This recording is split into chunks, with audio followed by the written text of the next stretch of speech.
நிறுவனம். Live account, free seminar மற்றும் free demo accounts இருக்கு. ரெஜிஸ்டர் பண்ண லாக் ஆன் பண்ணுங்க orientfinance.com or call 048713200.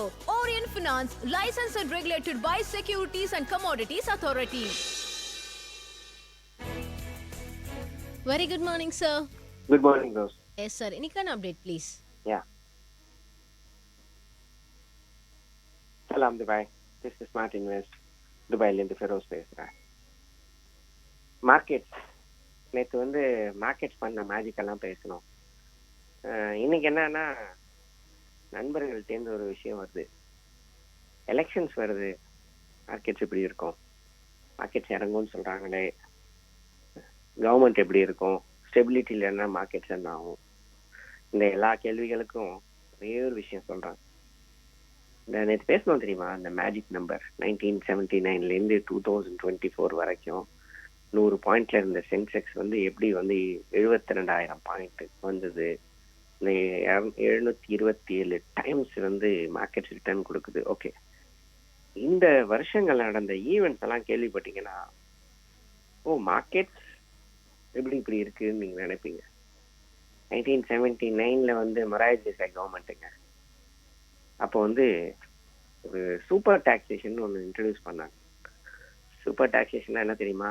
இன்னைக்கு 30% டேக்ஸு, அதுவே எப்படி இருக்குன்னு தெரியும். ஒரு ஸ்லாபுக்கு மேலே இன்கம் வந்ததுன்னா 100% டாக்ஸேஷன். இந்த இன்கம் ஃபுல்லாக டாக்ஸேஷன். ஒரு உதாரணம் வச்சுங்க, 15 lakhs நமக்கு இன்கம் வருது, 10 lakhs மேலே சூப்பர் டாக்ஸேஷன் வச்சுருந்தாங்கன்னா 10 lakh வரைக்கும் வெவ்வேறு ஸ்லாப்ல இருக்கும். 10%, 20%, 30%. 10 lakhs மேலே பார்த்தீங்கன்னா 100%ங்க. அதாவது இந்த 15 lakhs 5 lakhs ஃபுல்லாக கட்டும். இதான் சூப்பர் டாக்ஸேஷன். அந்த பீரியடும் இருந்தது. அப்போ எப்படி இருக்கும்? அதுக்கப்புறம் பார்த்தீங்கன்னா அந்த பீரியட்ல தான் நிறைய ஃபாரின் இன்வெஸ்ட்மெண்ட் இந்தியாவை விட்டு வெளியில் போச்சு. கொக்கோ கோலா வெளியில் போச்சு. என்னென்ன ஃபாரின் இன்வெஸ்ட்மெண்ட் அன்னைக்கு உள்ளே இருந்தோ வெளில கொண்டு போனாங்க. அன்னைக்கு வந்த நியூ கவர்மெண்ட் வெளியேற்றினாங்க ஃபாரின் இன்வெஸ்ட்மெண்ட். இந்தியா மேலே நம்பிக்கையே கிடையாது ஒரு காலத்தையும் நம்ம பார்த்துருக்கோம்.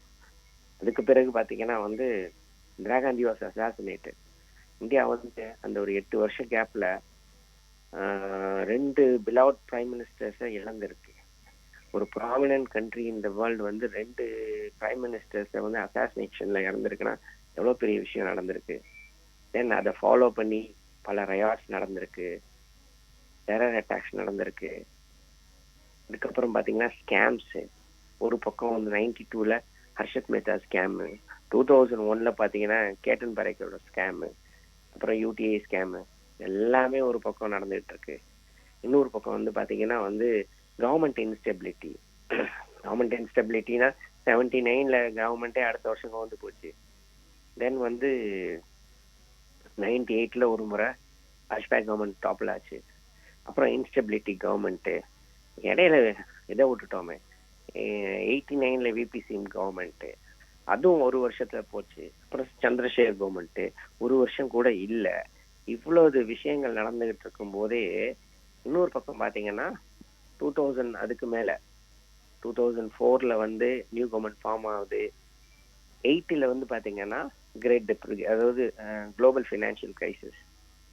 அமெரிக்கா விழுது, துபாயிலே ப்ராப்ளமு, ஸ்டாக் மார்க்கெட்ஸ் வரலாறு காரத கிராஷ்ன்னு சொல்றாங்க. இதெல்லாம் தாண்டி அடுத்தது வரும்போது டிமானிட்டைசேஷன் வந்துருச்சு. டிமானிட்டைசேஷன் முடிஞ்சா என்ன ஆகுது? கோவிட் வருது. சரி, இதெல்லாம் இந்த ஜேர்னி 45 இயர்ஸ்ல நான் சொன்னதெல்லாம் கெட்ட நியூஸ் தான். இந்த ஜேர்னி நடந்துகிட்டு இருக்கும். இந்த பேட் நியூஸ் இருக்கும் போதே சென்செக்ஸோட ஜேர்னி அதை பற்றிலாம் கவலைப்படலை. அந்தந்த டயத்துல கொஞ்சம் கொஞ்சம் ரியாக்ட் பண்ணும். அதுக்கப்புறம் மார்க்கெட்ஸ் ரெக்கவர் ஆகி போயிட்டே இருக்கும். அதனால தான் இந்த 729 டைம்ஸ் இந்த சென்செக்ஸோட மார்க்கெட்ஸோட ரிட்டர்ன் வந்திருக்கு. அதனால எலெக்ஷன் வந்தா இறங்குமா சார்? இறங்கிட்டு போகுது.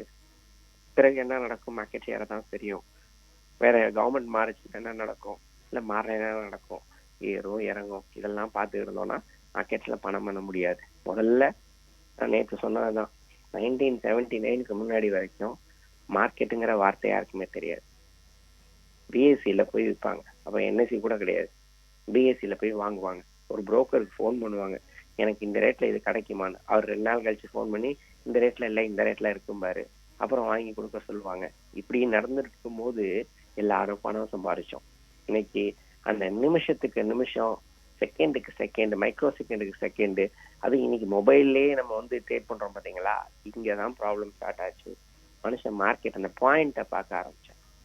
79க்கு முன்னாடி 140 இயர்ஸா வந்து இருந்துகிட்டு தான் இருக்கு பாம்பே ஸ்டாக் எக்ஸ்சேஞ்ச். 140 வருஷம் எக்ஸ்சேஞ்ச் அது. ஆனா இந்த 79ல தான் இந்த இண்டெக்ஸை கண்டுபிடிச்சாங்க பார்த்தீங்களா, சென்செக்ஸை, பாயிண்ட்ஸை. அதுல இருந்து தான் மனுஷனுக்கு பிரச்சனை, வெல்த்தே கிரியேட் ஆகுது. அதனால இந்த மாதிரி நாய்ஸ் எல்லாம் தூக்கி போடுங்க.